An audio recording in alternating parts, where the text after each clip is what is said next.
I'm Vinnie Politan. The subject of my investigation is the disappearance of a 5-year-old little girl from Tennessee. Her name is Summer Wells, and what makes this one so puzzling is that it happened in the middle of the day from her home when there were adults at the house. Here's her story.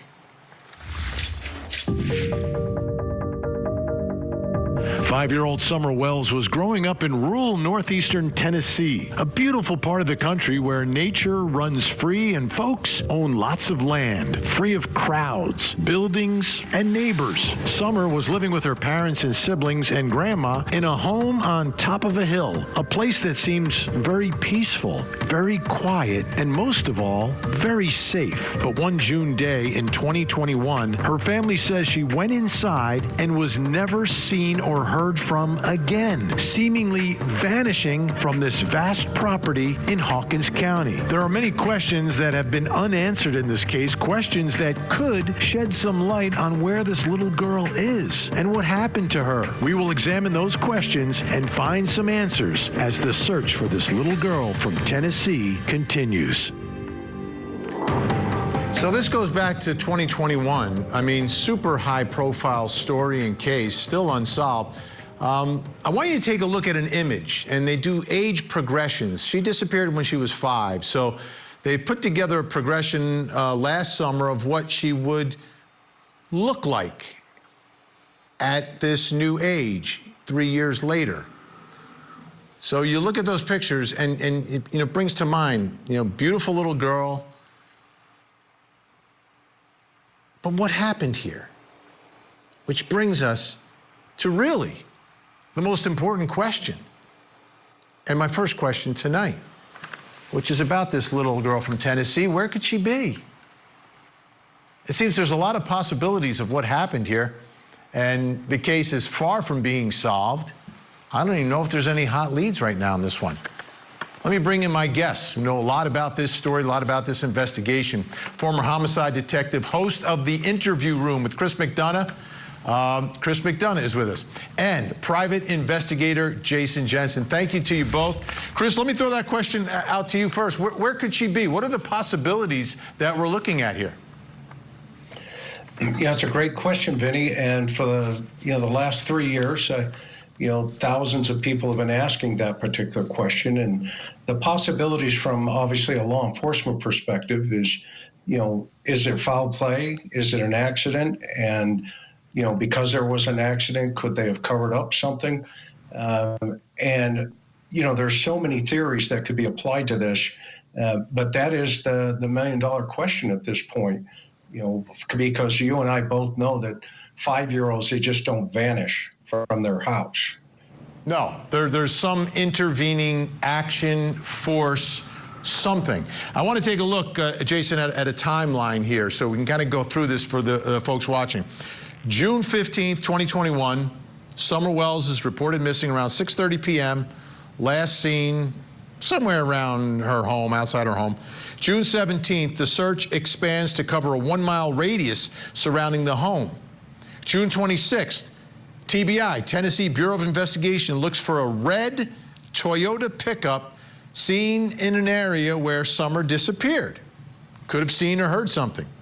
June 26, 2021, Summer's brothers are removed from the home by the Department of Children's Services. October 31st, 2021, Don Wells, her father, is arrested for driving under the influence. February 4th, 2022, Summer's 6th birthday. February 4th, 2023, Summer's 7th birthday. June 14th, 2023, TBI released the age progressed photos that we're showing you. Then February 4th, 2024, Summer's 8th birthday. Then June 14th, 2024, TBI released a video update on the case. I want to take a look at that right now. Let's take a look.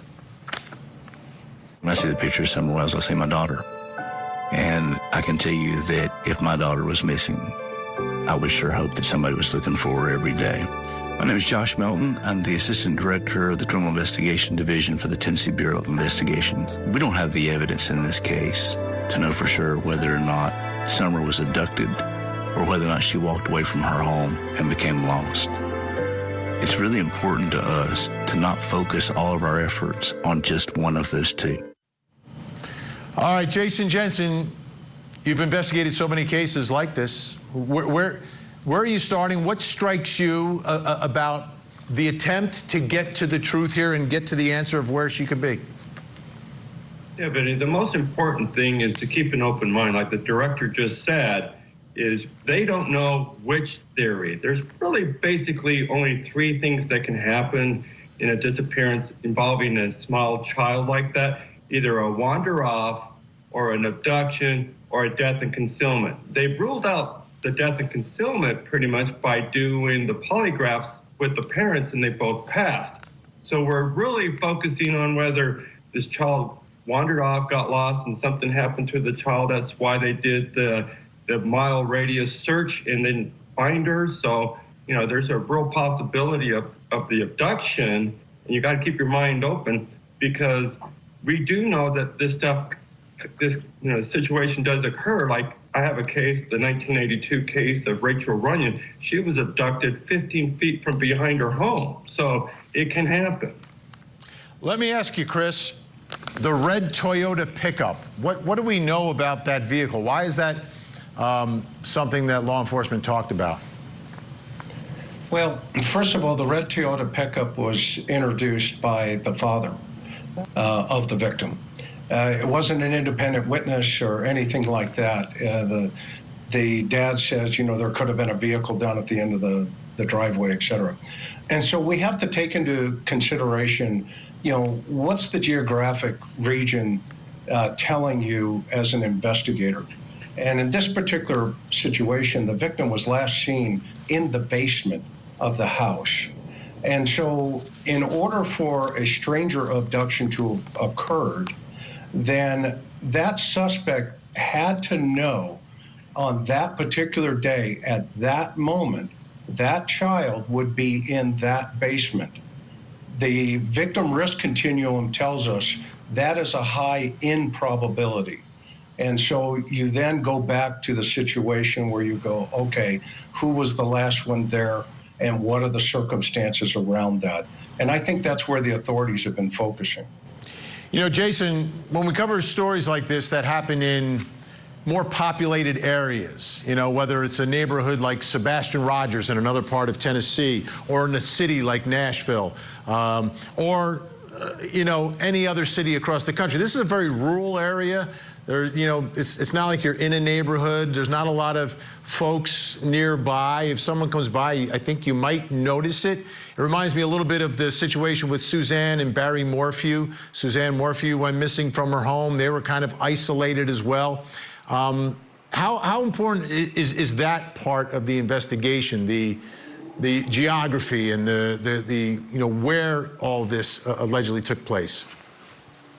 Well, yeah, terrain, especially in rural areas, plays a major part. Like basically Chris was alluding to, if it's not a high active area, you know, high access, you're not really going to have a lot of access by strangers. So the problem that we have here is, how did she get away from the house without being detected? Because in rural areas, everybody knows if there's a car nearby, you know, you're driving down the street, you see a truck pulled over to the side. In those kind of communities, they want to pull over and offer assistance.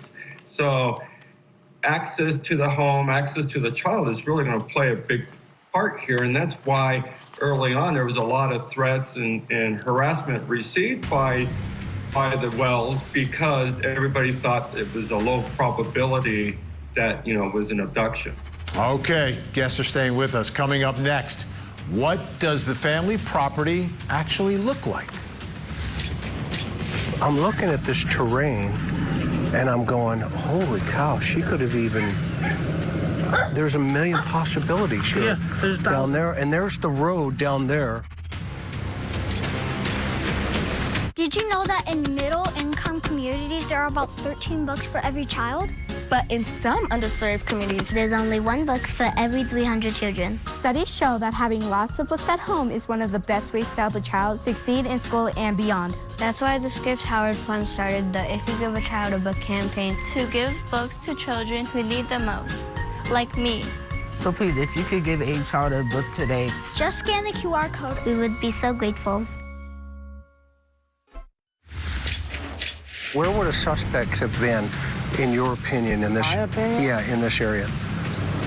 They could have been sitting anywhere. They could have been sitting over here, just off the little edge right here, or where the bus is, that little bushy area right there. They could have been sitting Right out here. Yeah. And Okay, come show me. What's up? That's all right.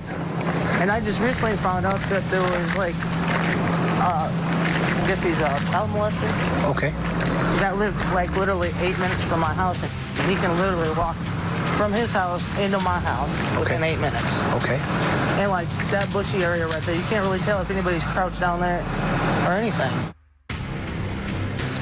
That's Chris McDonough at the home with Summerwell's mother, walking the property, trying to figure out what's going on there, because this is a case where a child is alleged to have disappeared in the middle of the day from that property. Which brings me to my next question, another important one in this investigation, which is, what does the family property look like? Still with me, Chris McDonough, who was touring the property along with Jason Jensen. So guys, what I want to do, Chris, I want to show everyone the tour that you did. I think it gives us incredible insight here. Let's take a look.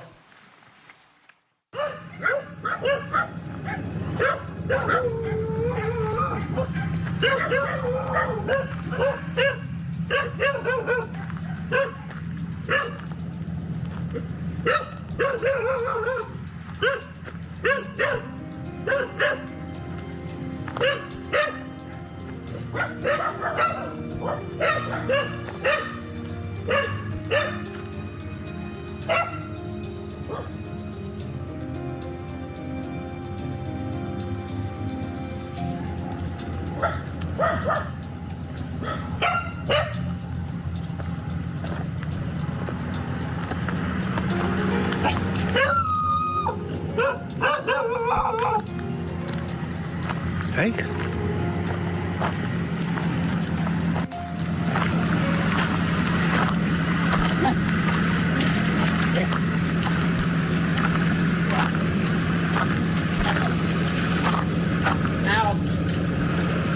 You know, I have much more respect for what you're telling me by standing here. Yeah. And I got my little camera here, so when I'm looking at this terrain, and I'm going, holy cow, she could have even. There's a million possibilities here. Yeah, there's down there, and there's the road down there. Yeah, that's the road. And that's my mom's house. Okay. Like literally, it's. And this right here. Usually you can see the road because they have went through here and mowed and took down a bunch of stuff away from the power lines. Okay. But usually it's full up. You can't even see the road. That day, though, how was it? Was it full up, or was it like this? That day and a few days prior to that, they were working on this. Okay. So I've even come to a conclusion maybe one of them people have snatched it. Oh, interesting. Because they were all the way up here. Yeah, I see those, the path down there. I see the tracks down there. Yep. Over there. And they were all the way up here to my light pole. Okay. And you told TBI all this, right? I told TBI this, yes. Okay. Okay. And yeah, I can see the cars going by. That is not far from your property. Mm-mm. Is there a holler down there? I mean, is there a river of some sort? The creek runs all the way around the property. And how deep is a creek? Okay, just so it's like an inch, inch or two. Okay. You'd be lucky to get wet enough to do anything. Okay. So walk me through. You get home. You take the groceries inside. Is Don home, by the way? No, he's not. Okay. Actually, I parked the truck, and I opened both doors. It's really hard because this lawnmower is. But I opened the doors up, and I shook her. I said, "Wake up, we're at home." She jumped right up. Okay. Like nothing. I unbuckled her, and I said, "Come on." I said, "Mom, I'll be right back." Well, went in there, and got the boys, and they were sitting at the table. And I said, "Come on, let's get the groceries out." And we brought them all in the house, went through them all, did all that. And this is her. That's her swing. That's her swing right there. Come show me her swing. Why is this? And who's this? That is Smoking Boots. That's my boys' cat. And how many dogs do you have here on the property? About? Honestly, I don't know because people just keep dropping them off. Hi. Oh. I know. Okay. Okay. Sorry. So this is her swing. That's her swing. This is her playground. Yep. And she loved this area. Boy, you know, I'm looking at this, and this terrain, Candace, just strikes me as being so dense and just. Is that they say the dog trail? Where's this dog trail thing? That I'm not sure, honestly. there's so many of them. The dogs go in every different. Yeah, I way. saw the dogs came out of the woods as we were pulling up. Yeah. Okay. They do that all the time. Okay. That trail right there, my boys, they ride those dirt bikes that are leaning against the truck over there. Okay. And you can see there's one of them. Okay. And they Those are like 50 cc's, aren't they? Yeah. Yeah. That one ain't. I think it's only like 25, I think. Okay. But yeah, they go down that trail with their dirt bikes and then come back up on the road, up on the driveway and go around and stuff. A lot of that video, extremely interesting. So, Chris, what did you take away from touring that property where Summer Wells allegedly disappeared from? Yep. So, you know, wanting to keep an open mind, right, Vinny, when I'm talking to Mom, about trying to understand what the suspect may have seen if this was, you know, let's stay with the lane of an abduction of some sort. And the terrain is so thick and dense. And by the way, this is only about 3 weeks after the initial report of her disappearance. So this is pretty much what it looked like the day she would have disappeared. And so I thought to myself, okay, is it possible that somebody could have hid in those woods, could have come up behind, you know, the back area there behind the camper? Because you can see the road from the top of the property. But then again, you've got to think, okay, does the suspect expose themselves down on that road? Because you could even hear cars going by while I was there. And so Mom then explains that the only way she thought her daughter may have gone out of that house was through a basement door, which was on the left side of that house, looking at it in this shot. It would have been to the left of that. And that was down by the bus and right in that area, right there in that shot. That would have been what they call the dog trail. And so, you know, the fact that somebody would have had to navigate all of these obstacles, et cetera, and that's the door, and get into that door to where Summer was, it really does raise a lot of questions about the abduction theory. All right, Jason Jensen, the one thing that struck me as Chris is walking around the neighborhood, and Chris is a nice guy, he's not going to harm anyone, the dogs. They don't even know how many dogs. The dogs are alerting to Chris, who is obviously in a friendly mode there. What are your thoughts about the dogs on that property and the prospects of a little girl wandering away without the dogs alerting, or someone taking her without the dogs alerting?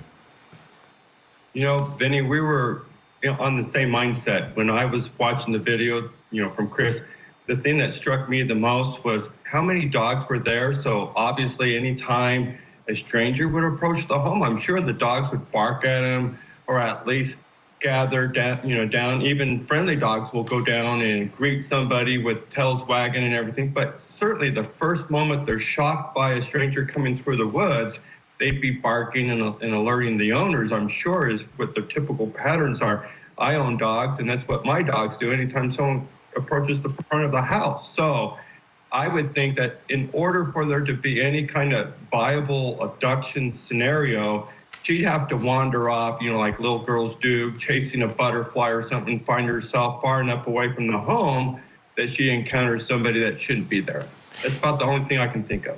And Chris, with that scenario, going back to the property here, like, I could see that happening in a much more densely populated place. You're at a park, you're at a mall, a child wanders off and can get scooped up, right?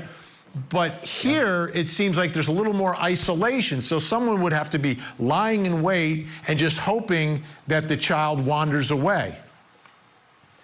Yeah, absolutely, Vinny. And what you and Jason are talking about, you know, just going back to the dogs for a second, when I pulled up, there were, I counted them, there were about 16 dogs that came out of the woods.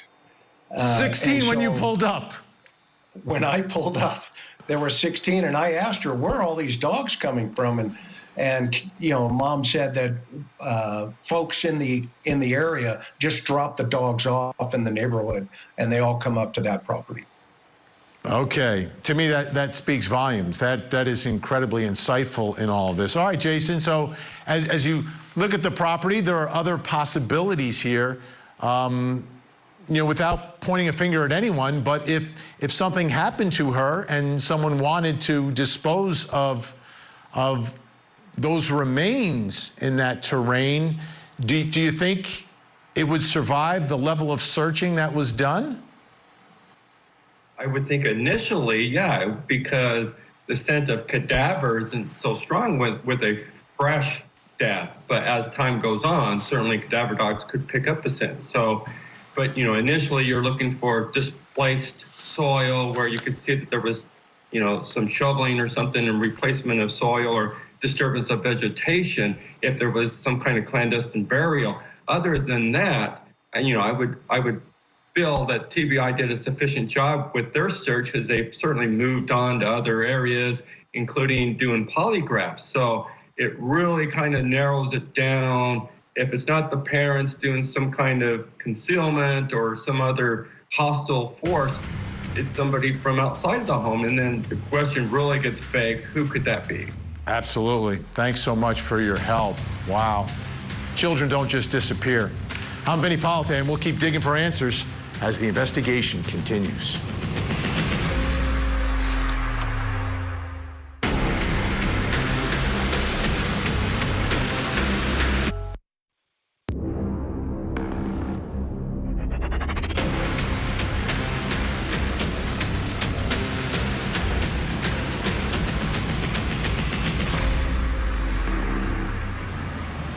I'm Vinnie Politan. We continue our investigation of the disappearance of 5-year-old Summer Wells.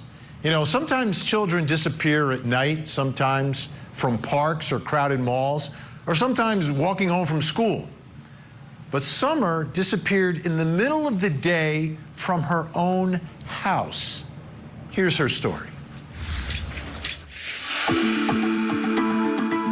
Summer Wells was home playing in the garden and running around outside in the middle of the day when she went inside her Tennessee home to play with her siblings. That was June 15th, 2021. And to this day, no one has seen or heard from Summer since. Her parents have spoken publicly many times, recounting what happened that day, urging the public for help, all while some looked at the family with suspicion. There have been massive searches for Summer and years of publicity surrounding this case.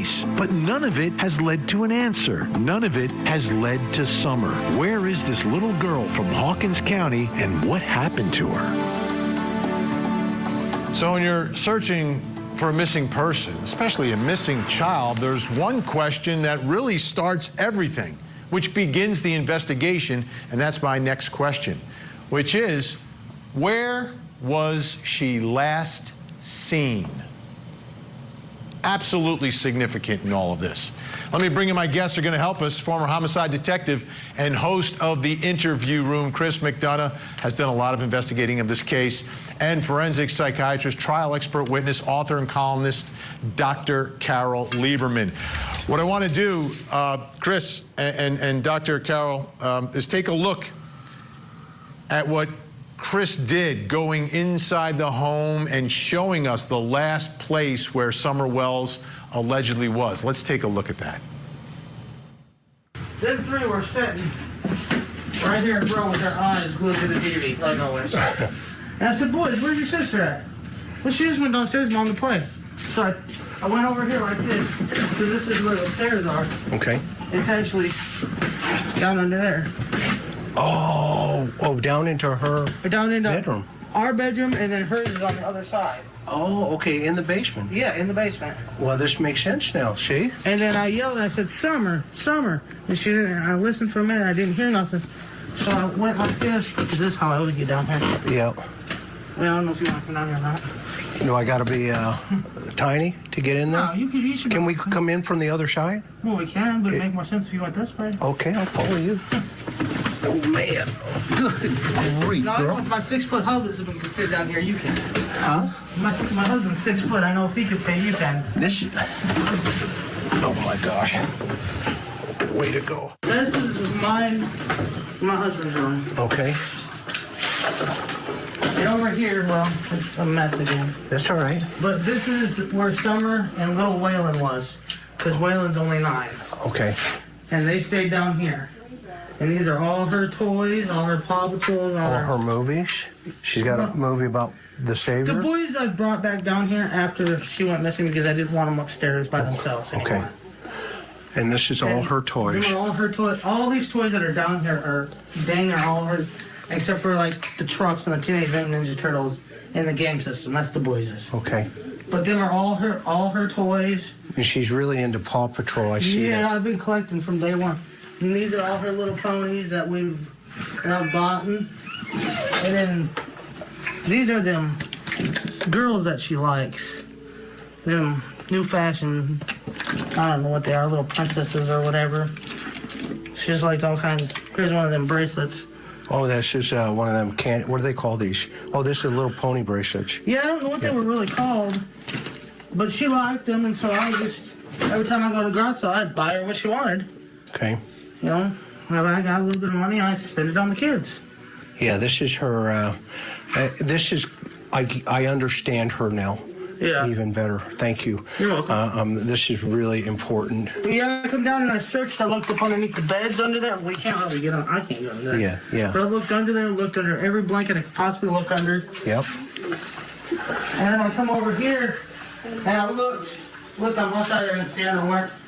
And I don't recall if this was locked or not. I don't recall that. Okay. But I know, I mean, it's hard to know. But I know I did come out here and I said, Summer, because sometimes she'll sit right here and just sit here and play just for, you know.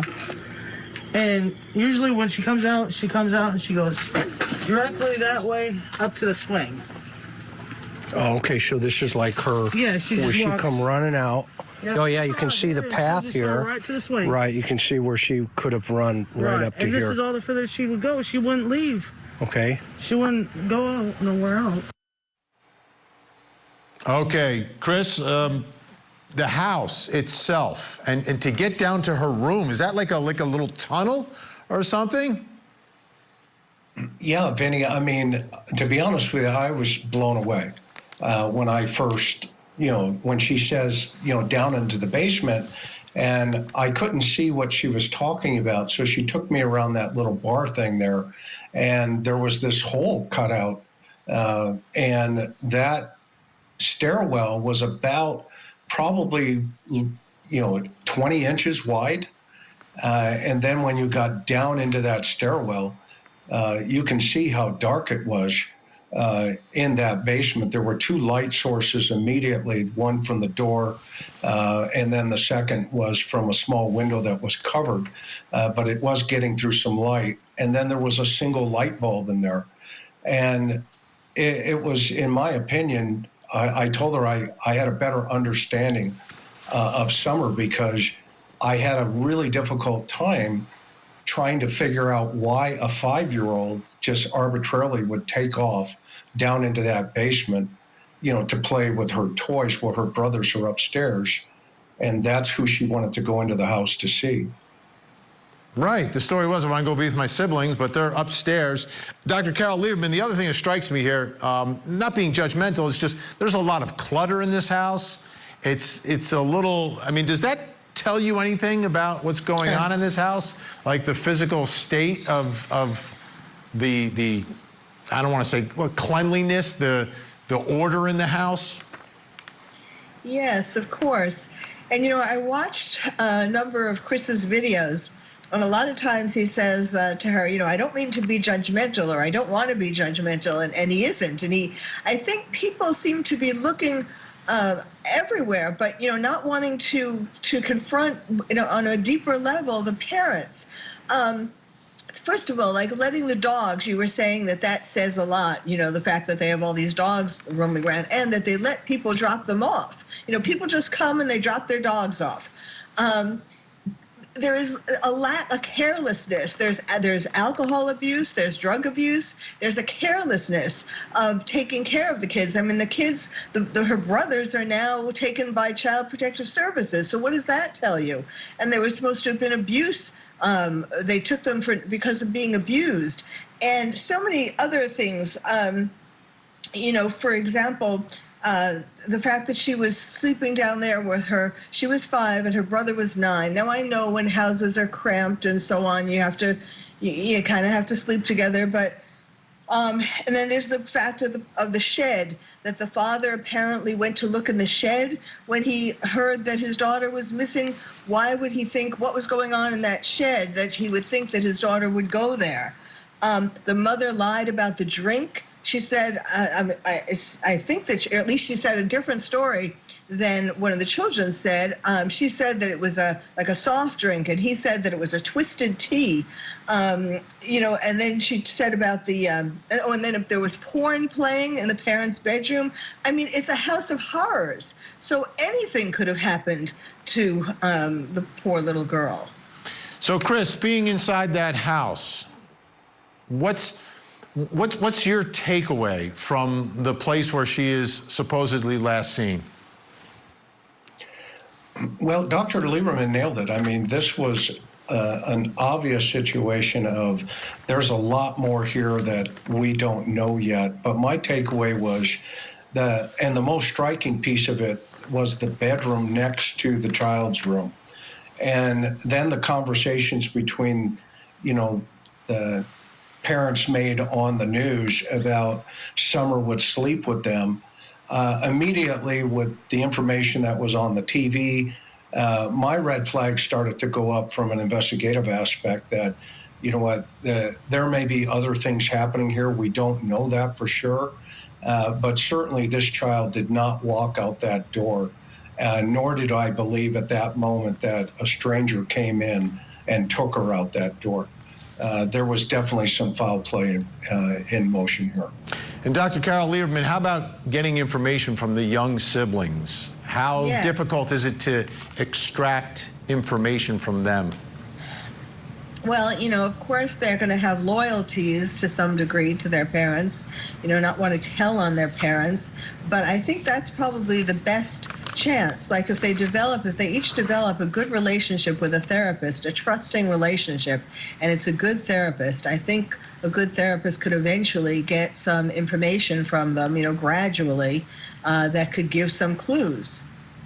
Big thank you. Chris McDonough, The Interview Room, incredible investigation of this case and so many cases. Everyone needs to check that out. And Dr. Carol Lieberman, your insight, expertise is so valuable to us. Thank you so much.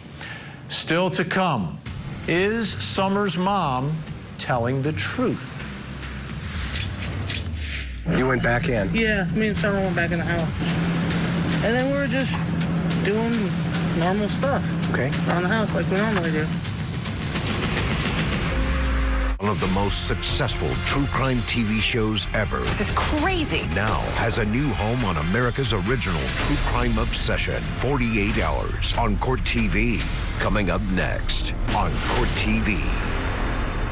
Join me for a Court TV true crime series where we take you from the crime scene to the courtroom in America's most compelling cases. Victim to Verdict with Ted Rollins. New season premieres Sunday night, 8/7 Central, only on Court TV. While I'm out here, is there anything that you feel is important that you'd want to tell the world that I haven't asked you, that you want to let them know? Not really, just hope that everybody that's looking for her, that we can find her and bring her home safely. Okay. She was very precious to me. One part of the disappearance of Summer Wells that has been interesting is that the parents have been very open to speaking. They've spoken to television stations, they've spoken to YouTube investigators like Chris McDonough, like you just saw there. They've spoken publicly about this case and have told their story. Take a listen now to Summer's mother telling the story of what happened when Summer disappeared. to walk me through. You get home, you take the groceries inside. Is Don home, by the way? No, he's not. Okay. Actually, I parked the truck and I opened both doors. It's really hard because of this lawnmower of his. But I opened the doors up and I shook her. I said, "Wake up, we're at home." She jumped right up. Okay. Like nothing. I unbuckled her and I said, "Come on." I said, "Mom, I'll be right back." Went in there and he got the boys and they were sitting at the table. And I said, "Come on, let's get the groceries out." And we brought them all in the house, went through them all, did all that. So what happens when she comes in? The boys are playing where? No, the boys are actually sitting here. Okay. And they're actually sitting right here at the table watching TV. Okay, so they're at the table watching TV. Okay. They were all locked in. Nobody could get in. Nobody could get out. Kind of thing. Watching TV. Where's Summer? Summer, she was with me. Okay, so walk me through that. All right, well, we walked up in here and we got Josie, Wyatt, and Waylon, the boys. Right, you put the groceries down, right? Yeah, well, we went back out and then we brought the groceries in and put them down.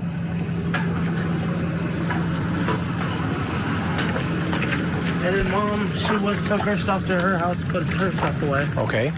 And then, of course, me and Summer went back over, put our stuff away. Okay. You went back in? Yeah, me and Summer went back in the house. And then we were just doing normal stuff. Okay. Around the house like we normally do. And I come out, Mom was sitting there at the time I come out and I'm standing here. Okay. I was like, "What are you doing? What are you staring at?" She's like, "These plants, I gotta get them transplanted." I was like, "Well, Summer will help us," so I went back in. By that time she was sitting on the floor playing with her toys. Right here? No, in the kitchen where we were just at. Okay. She was actually sitting on the floor playing with her toys at that time. I said, "Summer, you want to help plant flowers?" And she jumped up, left her toys a mess, of course. That's cool. Yeah, well, that's what kids do. It's their job. What? Okay. We walked over here and we transplanted these cactuses from the little pots that they were in. And transplanted these ones here into this bigger pot and that one into that bigger pot. And she took the rocks that we've gotten from different gem mines when we went up to Gatlinburg and stuff. Okay. And she's the one that spreaded all the rocks around in here. And then she put her puppies in here. She wanted Chase in there, you know. Okay. That was cool. Where are those puppies now? What do you mean? Oh, the little puppies, her real ones. Yeah, these little. Oh, yeah, those little guys. Oh, that's Paw Patrol. Yep. Yeah, that's the police one. Yep, that's Chase. He's always on the case. Okay. Okay. Oh, I see another one over here. She put him in there. Yeah, you're on the cactus. Okay. Don't take those out, okay? No, I leave them right there. I know. And then we went in my mom's where we can't get in there. Yeah, that's fine. Went in there. We went in there and got some candy and stuff she gets from Grandma. Okay. And I said, "Well, I'm going to go back over to the house." She wanted to go back, so I figured I'd go back, you know. Okay. And I brought her, I literally walked over to here. Like literally walked right to here where I could see the boys and on the kitchen table. Got them. And I watched her walk in there. And afterwards, when she was already in there, I walked over and said, "Wyatt?" And he looked at me and I said, "Watch Sissy, I'll be right back." And that's when I walked back over to my mom's. Okay. And I was fixing her brace and stuff like that. And I said, "Well, Mom, I got to go back over with the kids." And that's when I come back up into the house. Okay. With the boys. Okay. Not that. You walked into the house. I walked into here. Get up. Get up. I walked in here and then three were sitting right here in front with their eyes glued to the TV, like always. And I said, "Boys, where's your sister at?" "Well, she just went downstairs, Mom, to play." Okay, so there's the story. Here's the story, which brings me to my next question. And it's about the story told by Summer's mom. Is Summer's mom telling the truth here? Is there anything she's saying or doing with her body language that indicates deception? Let me bring in my next guest who's going to help us through all of this. Body language expert and New York Times best-selling author of the book, You Can't Lie to Me. Janine Driver is with us. Janine, great to see you. Nice to see you, Vinnie. She's very open. I mean, Chris is not the only person she spoke to, but she gave an in-depth walking around telling exactly what her story is. What did you see? What did you hear from her? Listen, it's not a slam dunk that, sometimes I watch someone and I immediately say, "Oh, this person's lying." That's not happening here. And with that being said, there are some hot spots that if I had an opportunity to ask her, I would ask some additional questions. And what are some of the hot spots? She says, actually, I opened the truck when talking about coming home. The word actually, and we've weighed in on this before, Vinny, and you at home, actually is comparing two things. You know, did you buy the blue truck or the red car? Actually, I bought the blue truck. We know what you're comparing.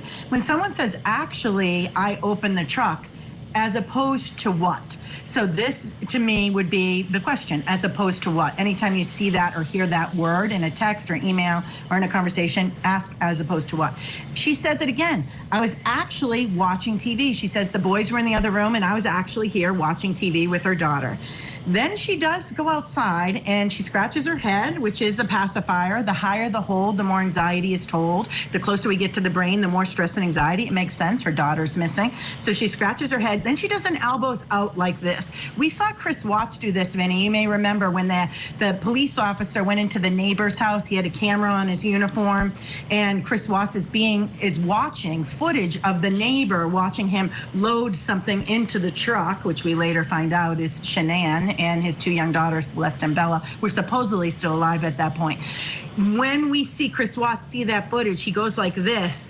Elbows out, shock is about. So we see this in law enforcement all the time, or if you are a first responder, you'll often see this. The World Trade Center crumbled down. You see people do these elbows out. Basketball players, Caitlin Clark, love her. Caitlin Clark, right? If she misses a ball, doesn't happen often, but you might see elbows out right here when a play doesn't go the way we want it to go. So this is shock is about, there's a problem here. She does use past tense. Past tense is indicative of someone telling the truth. She jumped up. I'm not hearing tense changes, which would be indicative of someone creating a story. We went and we got candy and stuff. I'd want to know what's and stuff.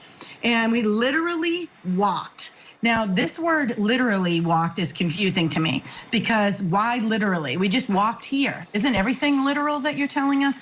There's an expression we like to use, Vinny, and you at home. Truthful people convey. Liars try to convince. So we literally walked over here. Why the literally? Instead of we walked here, and then we walked here. Is she overselling at this point? That's a hot spot for me here. We literally walked. And then she said, we just went outside to play, or we just went downstairs to play. Oh, about her sons. When she asked, where's Summer? She just went downstairs to play. The word just is a minimizing word. Can I ask you just a couple questions, Vinny? Oh, it's going to be more than a couple.